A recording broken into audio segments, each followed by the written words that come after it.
आज कक्षा 9 के विज्ञान विषय के चैप्टर 3 एटम्स एंड मॉलिक्यूल्स परमाणु एवं अणु के बारे में पढ़ा जाएगा।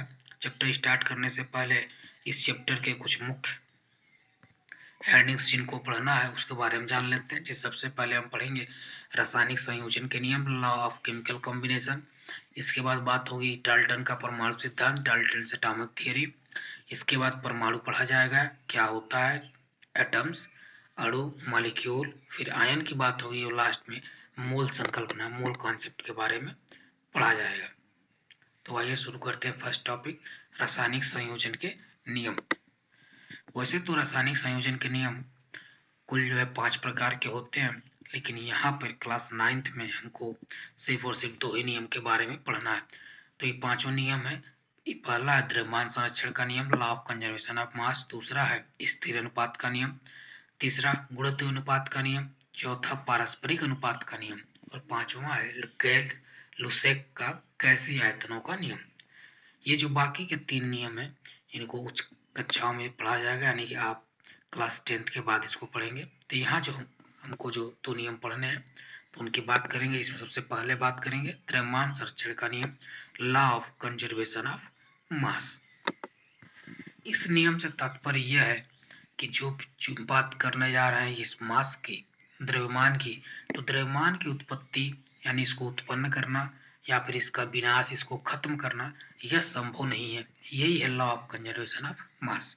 यानी कि अगर इसको दूसरे शब्दों में कहा जाए तो किसी भी रासायनिक अभिक्रिया के दौरान पदार्थों के द्रव्यमान का जोड़ उस अभिक्रिया के उत्पादों के द्रव्यमानों के जोड़ के बराबर होता है। कहने का मतलब ये है कि जैसे मान लीजिए यदि हमारे पास कोई 2 पदार्थ ए और बी हैं जो आपस में मिलकर एक नया उत्पाद ए बी बना रहे हैं, ये पदार्थ और ये उत्पाद, तो ए पदार्थ का द्रव्यमान और बी पदार्थ का द्रव्यमान हम आपस में जोड़ लेंगे तो यह जो द्रव्यमान आएगा वह इस जो उत्पाद बना हुआ ए बी इसके द्रव्यमान के बराबर होगा। एक एग्जाम्पल के द्वारा हम इसको क्लियरफाई कर सकते हैं। जैसे हम जानते हैं कि हाइड्रोजन ऑक्सीजन के साथ कंबाइन होकर के जल बनाता है H2O।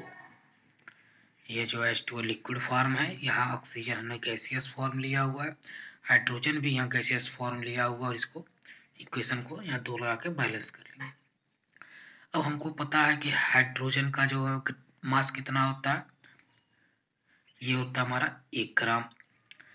एक ऑक्सीजन का द्रव्यमान होता है 32 ग्राम। ठीक है, तो यहाँ हम निकाल लेंगे 2 हाइड्रोजन है और आगे 2 लगा हुआ है, तो कुल मिला कितना हो जाएगा, ये हो जाएगा 4 ग्राम। ऑक्सीजन, एक ऑक्सीजन 16, तो 2 ऑक्सीजन कितना, तो यहाँ आप कर लेंगे 32 ग्राम। और यहाँ आप इसको जोड़े तो आप ऐसे कर सकते हैं 2 गुणे 1 प्लस 16 और ये 2 से होल मल्टीप्लाई, तो 2 प्लस 16 18, 18 2 32, ये इतना आ गया। अब यहाँ क्या करना है, सबसे पहले जो अभिकारक है उसका द्रव्यमान देखेंगे कितना है, और फिर जो उत्पाद बना हुआ है उसका द्रव्यमान चेक करेंगे। तो यहाँ आप देखेंगे कि यहाँ 4, ए का, बी वाले का आया आपका 32, और यहाँ कितना आया, ये 16 तो 18 दूनी 36, ये 36 हुआ। यहाँ हो गया आपका 36, यानी 36 ग्राम ये, और इसको यदि आप होल कंबाइन करें तो कितना हो जाएगा 36 ग्राम। यानी यहाँ आपने ये देखा कि क्रिया के पहले यानी अब कारक का जो द्रव्यमान था और क्रिया के बाद जो उत्पाद का द्रव्यमान है वह सेम है। इसका मतलब ये हुआ किसी भी क्रिया के दौरान पदार्थों के द्रव्यमान का जोड़ होता है वो उत्पादों के द्रव्यमान के जोड़ के बराबर होता है। अर्थात इस क्रिया में द्रव्यमान की ना तो उत्पत्ति हुई और ना ही द्रव्यमान का विनाश हुआ। यही है law of conservation of mass. आगे अब बात करेंगे स्थिर अनुपात का नियम, लॉ ऑफ कांस्टेंट प्रोपोर्शन। इसका मतलब ये है कि कोई भी शुद्ध रासायनिक यौगिक सदैव उन्हीं तत्वों से निर्मित होगा जिनसे वो मिलकर बना हुआ है, तथा इन तत्वों के द्रव्यमान का अनुपात सदैव समान होता है।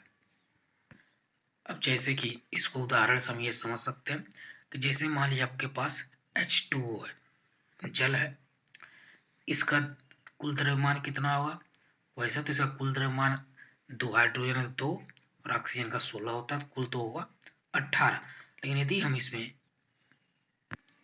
हाइड्रोजन और ऑक्सीजन का अनुपात निकालें तो कितना आएगा? तो यहाँ 2 हाइड्रोजन है, आप यहाँ से लिख लें हाइड्रोजन बटे ऑक्सीजन का अनुपात, 2 हाइड्रोजन 2 ग्राम, 1 ऑक्सीजन 16 ग्राम, तो आपका आया 1/8 यानी 1:8। अब यही H2O, ये तो हमारा प्रॉपर एक हो गया। जैसे कोई भी शुद्ध रासायनिक यौगिक जिनसे निर्मित होगा तो हमारा मान लीजिए एक शुद्ध है जो है चला है जिनसे निर्मित हो गया, इन तत्वों का द्रव्यमान सदैव समान होता है। तो आप यहाँ इसके बाद मान लो हमने ले लिया 2H2O, तो यहाँ हाइड्रोजन और ऑक्सीजन का अनुपात कितना होगा? 2 हाइड्रोजन यहाँ है, 2 आगे लगा हुआ है तो यहाँ हो जाएगा 4 और 1 ऑक्सीजन 16, 2 ऑक्सीजन कितना हो गया? 32। सॉल्व करेंगे कितना आएगा? यानी यहाँ भी आप देख रहे हैं कि एक सिंगल H2 है तब भी हाइड्रोजन ऑक्सीजन का अनुपात 1/8 आया है। 2 हाइड्रोजन का मॉलिक्यूल यहाँ जो है जल जो का मॉलिक्यूल 2 है तब भी हाइड्रोजन ऑक्सीजन का अनुपात 1/8 ही आया। ठीक है, इसे अगर मान लीजिए हम यहाँ 3H2 को ले लें तो यहाँ हाइड्रोजन और ऑक्सीजन का अनुपात कितना होगा? तो यहाँ देखिए 2 हाइड्रोजन यहाँ 3 यहाँ, यानी कितना हुआ कुल 6। एक हाइड्रोजन होता है 1 ग्राम, तो 6 हाइड्रोजन कितना हुआ? 6 ग्राम का।